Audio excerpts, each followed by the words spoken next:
Agaseke k'amakuru mu karere ngapfunduriye muri Kongo Kinshasa. Inkengero z'umujyi wa Uvira zongeye kumvikanamo amasasu nyuma y'iminsi mike ry'FCM Mitura ritangaje ko ingabo zaryo zavuye muri uyu mujyi uhana imbibi n'igihugu cy'u Burundi. Mu cyumweru gishize ubuyobozi bwa FCM Mitura bwatangaje ko ingabo zabwo zatangiye kuva muri uwo mujyi ko ariko batazihanganira kubona usubira mu maboko y'ingabo za leta ya Kongo FARDC n'abambari bazo ari Wazalendo, FDLR n'abandi. Ikinyamakuru RFI cyatangaje ko amasasu yavuzwe mu mpera z'icyumweru gishize ndetse no kuwa mbere yaturutse ku mirwano yashyamirije umutwe witwaje intwaro Wazalendo ukorana na leta ya Kongo Kinshasa. Iyo mirwano yadutse mu gihe abaturage b'umujyi wa Uvira bigaragambije bamagana icyemezo cya FCM Mitura cyo kureka uyu mujyi wari utangiye gusubira ku murongo nyuma yo kubohora. Hagati mu gihe FCM Mitura asabye umuryango mpuzamahanga kohereza ingabo zitageraho zibogamiye ngo zicungere umutekano wa Uvira. Akanama k'umuryango w'abibumbye gashinzwe umutekano ku isi gategereje umwanzuro wo kohereza ingabo za MONUSCO ngo abe arizo zigenzura ibarizwa ry'amasezerano no guhosha intambara. Abagize ako kanama bavuga ko bategereje amabwiriza y'umunyamabanga mukuru w'umuryango w'abibumbye Antonio Guterres ashobora kuzatangazwa bitarenze mu w'Werurwe umwaka utaha. Avuga mu izina rya guverinoma y'Ubushinwa, ambasaderi w'icyo gihugu mu muryango w'abibumbye Sun Lei yavuze ko biteguye kubona Antonio Guterres aha agaciro gakomeye ibibazo biri kuba ku kibuga muri Kongo. Akanama k'ONU gashinzwe umutekano ku itariki 19 Ukuboza kongereye manda ya MONUSCO mu burasirazuba bwa Kongo kugeza ku itariki 20 z'ukwezi w'Ukuboza umwaka utaha kugira ngo babone amahirwe yo gukurikirana no kugenzura ibarizwa ry'agahenge nk'uko bikuye mu mwanzuro wa 2028. Gusa mu myaka isaga 25 ingabo z'umuryango w'abibumbye zikorera mu burasirazuba bwa Kongo zagiye zivuga ko kudatanga umusaruro zakiriweho mu gihe zitwara ingengo y'imari y'umurengera buri mwaka. Naho abaturage batuye muri teritwari ya Walikale bavuze ko bahangayikishijwe n'iterabwoba bari gukirwaho n'abarwanyi ba Wazalendo b'umutwe wa NDC bari gusaba ko abaturage babatunga muri iki gihe cy'iminsi mikuru. Abo baturage batuye muri lokalite za Baruko, Mukondori, Banamatumo, Banankoyo muri grupu ya Kisimba bavuze ko bari ku nkeke y'abo barwanyi bari gusaba ko bikusanya buri mudugudu bakikira hamwe bakagurira Wazalendo ihene. Abo baturage bavuze ko uretse ko bari gusabwa kugurira abarwanyi Wazalendo ihene bazarya ku munsi mukuru basanzwe basabwa buri rwo gutanga amafaranga akoreshwa muri Kongo 2500 buri kwezi kandi bakanasabwa 1000 cya buri kwezi kugira ngo bemererwe gutambuka kuri za bariyeri. Abo baturage basabwe kwizera n'Abazalendo bazarya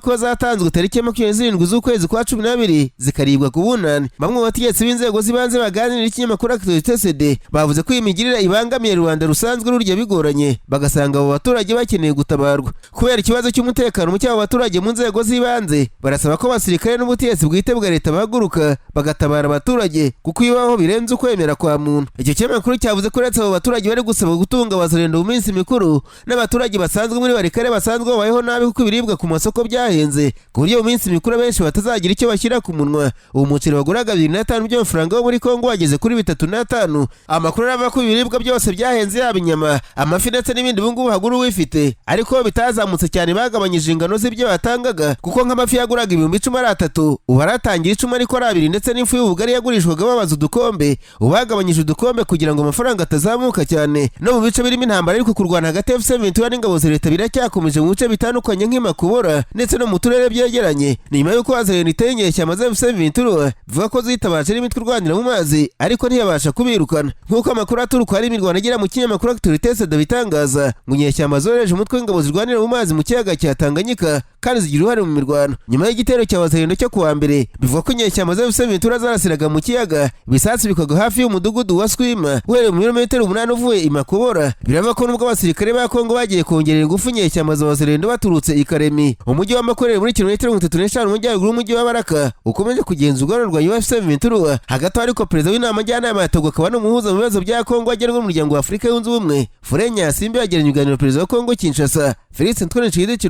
ku gicamunsi cyo kuwa mbere. Prezidansi ya Kongo yavuze ko abakuru b'ibihugu byombi baganire cyane ku kibazo cy'umutekano muri Kivu y'Amajyaruguru na Kivu y'Amajyepfo hari ibice byigaruwe n'inyeshyamba za FCM Mitura. Nararanganisha amaso y'inyamakuru byandikirwa muri Uganda. Abanyamakuru bakiza amakaramu ku mapuro barandika banatwe urukiko rukuru muri Uganda rutangaza umwanzuro ku rubanza rwo Dr. Kuzigurira ukurikiranyweho guhambanira igihugu ushaka gufungurwa hatanzwe ingwate agakurikiranwa adafunzwe. Ikinyamakuru Chimp Reports cyavuze ko umucamanza muri urubanza Manuel Baguma yandikiye abanyamategeko ba Besigye abamenyesha ko kuwa kabiri bwaza kuba umwanzuro akoresheje email ibyo batangaje ko bidasanzwe mu biburanishije y'imanza muri Uganda. Kiza Besigye amaze umwaka afunzwe ku ifunguro ry'agateganyo urubanza rwe ruratangira mu mizi. Perezida Museveni amaze iminsi mike asabye abaturage bo mu karere ka Rukungiraho ko mu Kiza Besigye abasaba ko batamukeka ubugambanyi muri dosiye kuko ngo basanzwe ari inshuti z'akadasohoka, ariko byafashwe nko basaba amajwi abereka ko nta kibazo ufitanye na Dr Kizza Besigye. Dr Kizza Besigye yafatiwe muri Kenya ashinjwa ibyaha birimo gushagurika ubutegetsi, ariko we n'abanyamategeko be barabihakana bakavuga ko akurikiranwe ku mpamvu za politike. Bwana Besigye amaze igihe aburana asaba ko yakurikiranwe udafunzwe ari ku rukiko rukabyanga. Iyi nshuro nibwo hategereje kumenya niba baza kumurekura nyuma y'intumwa Museveni yohereje mu karere ka Rukungiri. Ikinyamakuru Chimp Report cyavuze ko Perezida Museveni yifatiye mu gahanga abarwanya ubutegetsi avuga ko bakina politike y'inda zabo kuko banenga gahunda za leta ariko nta wanga umushahara ibahemba. Ubwo ari mu karere ka Masaka kuwa mbere, Perezida Museveni yasabye abaturage kutarangazwa n'abita pozisiyo kuko ari abantu barusarurira mu nduru batagira umurongo n'icyerekezo baganishaho igihugu. Perezida Museveni yavuze ko azaguta muri yombi abategetsi bose bo mu karere ka Masaka bari kwiba abaturage basanzwe ari bantaho nikora baba mu bukene bukomeye. Ikinyamakuru Daily Monitor cyo cyanditse ko kandida perezida Cyagora Tariyasi Bobi Wine yamaganye ibirego by'ibyaha 60 ashinjwa na komisiyo y'igihugu ishinzwe amatora imushinja kuvogera amabwiriza agenga biyamamaza. Iyi komisiyo ivuga ko Bwana Cyagora akoresha amagambo ashobora kuryanisha abaturage no kubangisha ubutegetsi, ndetse yanamwibukije ko atagarukiye aho ngaho ashobora kuvanwa mu bahatanira intebe y'umukuru w'igihugu muri Uganda. Cyagora avuga ko bisa n'aho perezida wa komisiyo y'amatora muri Uganda Simon Byabakama n'umukuru wa polisi y'iki gihugu Abbas Byakagaba bamuhagurukiye bagamije kumurwanya kuko kuva yatangira kwiyamamariza kuba perezida. Abamushyigikiye ni 600 batoye muri yombi bazira gusa kumushyigikira, nyamara abo bantu bombi nta n'umwe wigeze agira icyo avuga. Robert Cyagora Nyiriyasi Bobi Wine avuga ko mu kwiyamamaza ko kubitwa abantu bagaterwa ibyuka biryana mu maso, nyamara nta muntu n'umwe uragira icyo avuga agasanga ari uburyo bwo kumutera ubwoba no kumucecekesha. Hanyuma ikigo gishinzwe imisoro n'amahoro muri Uganda cyakumiriye abantu bose kwinjiza ibikoresho by'ikigo gitanga internet cya Starlink muri kino gihugu cyitegura amatora mu kwezi kwa mbere umwaka utaha.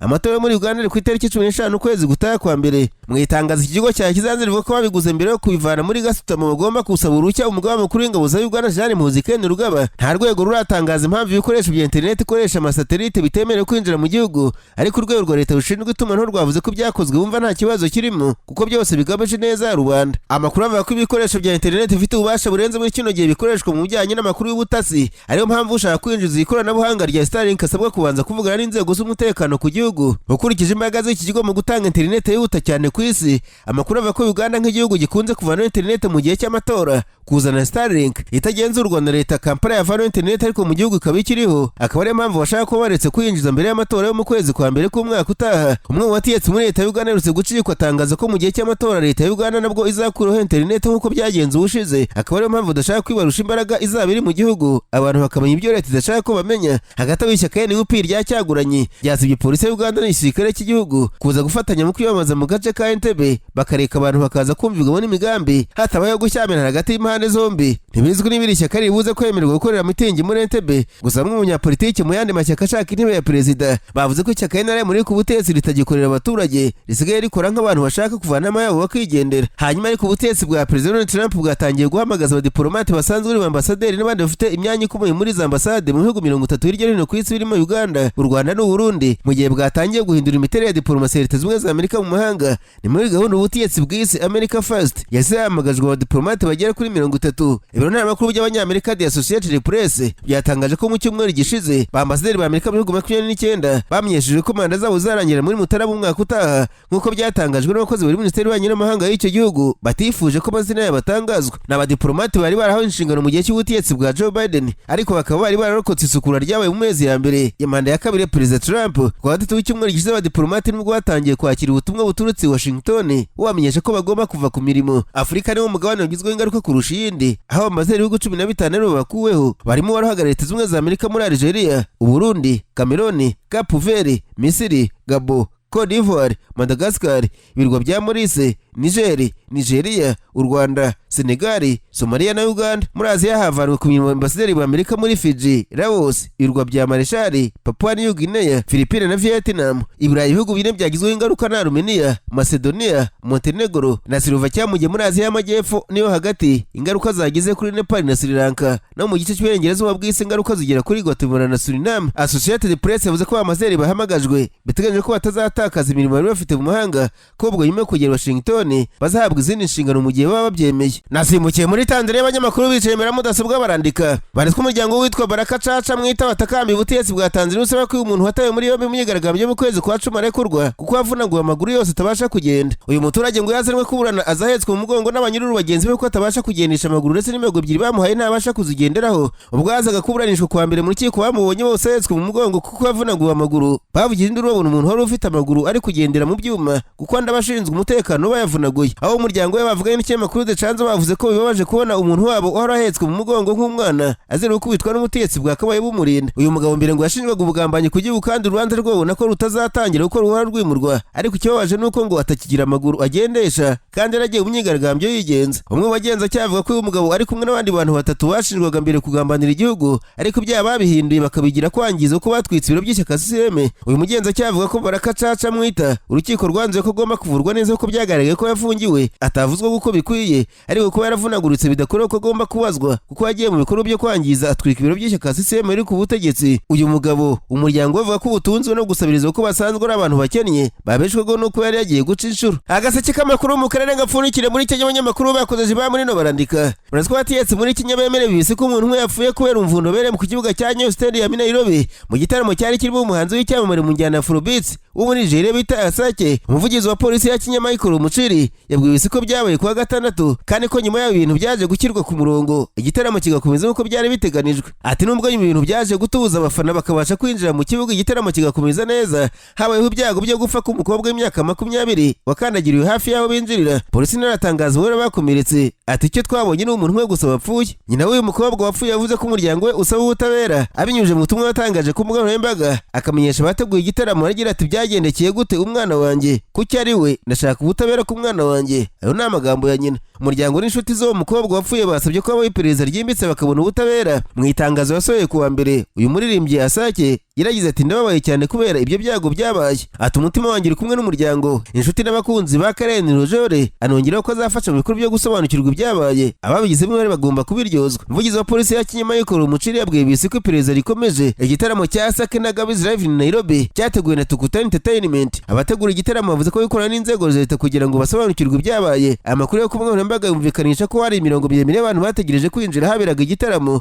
kuri iki kibuga gisanzwe gifite ubushobozi bwo kwakira abantu 30 gusa. Mu butumwa bwo kuri Instagram umunyamakuru w'umunyakenya ufite ubwenegihugu bw'Ubwongereza Emmanuel Ndungu wavuze ko yari ahari yagaragaje impungenge ku buryo bwo kwinjira mu kibuga no kuri uburyo bwo kugenzura imbaga y'abantu. Mu mashusho yo kuri Instagram Ndungu yavuze ko gutinda kwinjiza abantu byatumye bamwe bagerageza kwinjira ku ngufu. Yunzemo ati abantu bafashe icyemezo cyo guteza umuvundo no kurenga ku mabwiriza y'abashinzwe umutekano. Tukutani Entertainment yareteguye icyo gitaramo imaze gutegura ibitaramo bikomeye birimo by'abahanzi nka Temus, Rema ndetse na Sauti Sol. Mu kuboza kwa 2022 habaye umuvuno mu gitaramo Agaseke yarimo muri Brixton Academy Londres nibura abantu 2 barapfuye icyo gihe. Reka nsoreze ku bitaravuze ku biganiro byahuje intasi z'u Rwanda n'iz'u Burundi nyuma y'ifatwa rya Uvira. Nyuma gato y'uko inyeshyamba za FCM zari zimaze kwigana umujyi wa Uvira ku itariki 9 Ukuboza, abagari ubutasi bw'u Rwanda n'u Burundi bahuriye mu nama yari igamije gucubya umwuka mubi wari mututumba hagati y'ibihugu byombi. Amakuru yo nama yemejwe na Minisitiri w'Ububanyi n'Amahanga w'u Rwanda Wazalendo Nduhungirehe mu kiganiro hutse gwa televiziyo ya France 24. Icyo gihe ati kubijyanye n'u Burundi muri weekend hari inama yabaye hagati y'inzego z'umutekano z'ibihugu byombi mu rwego rwo kuganira ku gucubya ubushyamirane. Amakuru avuga ko kuwa gatandatu tariki 16 Ukuboza aribwo abagari ubutasi mu bihugu byombi n'abandi bakozi b'inzego z'umutekano bahuye mu ibanga mu biganiro cy'ikinyamakuru Africa Intelligence cyavuze ko hari byari bigamije kureba ko ingabo z'u Burundi zari ziri mu kiva majyepfo zagombaga gucyurwa. Iki gitangazamakuru cyavuze ko u Rwanda mu iyo nama rwari ruhagarariye n'umunyamabanga mukuru w'urwego rw'igihugu rushinzwe iperereza n'umutekano NSS Havugiyaremye Mabure umwungirije Brigadier General Jean Paul Nyirubutama, umugaba w'ingabo zirwanira ku butaka Major General Vincent Nyakarundi n'umuyobozi wungirije w'urwego rw'ubutasi bwa gisirikare Brigadier General Francois Regis Gatarayiha. Burundi bwari buhagarariwe n'umuyobozi w'urwego rw'iperereza Major General Defonse Barurema, umuyobozi wungirije wa polisi Burundi Brigadier General Emmanuel Ndayiziga n'umuyobozi w'urwego rw'ubutasi bwa gisirikare Jean Dafer Imanirakiza. Africa Intelligence yavuze ko muri iyo nama abahagarariye u Rwanda basobanuriye u Burundi ko yaba u Rwanda cyangwa se FCM batazigira batera igihugu cyabo, ariko ko nabo bagomba gukura abasirikare babo muri kiva majyepfo bakava muri iyi ntambara. Amakuru avuga ko nyuma y'inama aribwo Burundi bwatangiye gucyura abasirikare babwo bari bamaze igihe barwana muri kiva majyepfo, aho umubare munini cyane wambukiye mu kiyaga cya Tanganyika. Bivuga ko Burundi bwari bufite muri kiva majyepfo abasirikare barenga 20 bwari bwohereje gufasha leta ya Kongo mu ntambara irwana muri FCM. Icyakora n'ubwo Burundi n'u Rwanda byahuriye mu nama yo gucubya umwuka mubi nyuma y'abategetsi Burundi bari muri President Evariste Ndayishimiye bakomeje kuvuga amagambo asa n'ashoza intambara ku Rwanda, ibigaragaza ko umwuka wakomeje kuba mubi hagati y'ibihugu byombi kugeza ubu.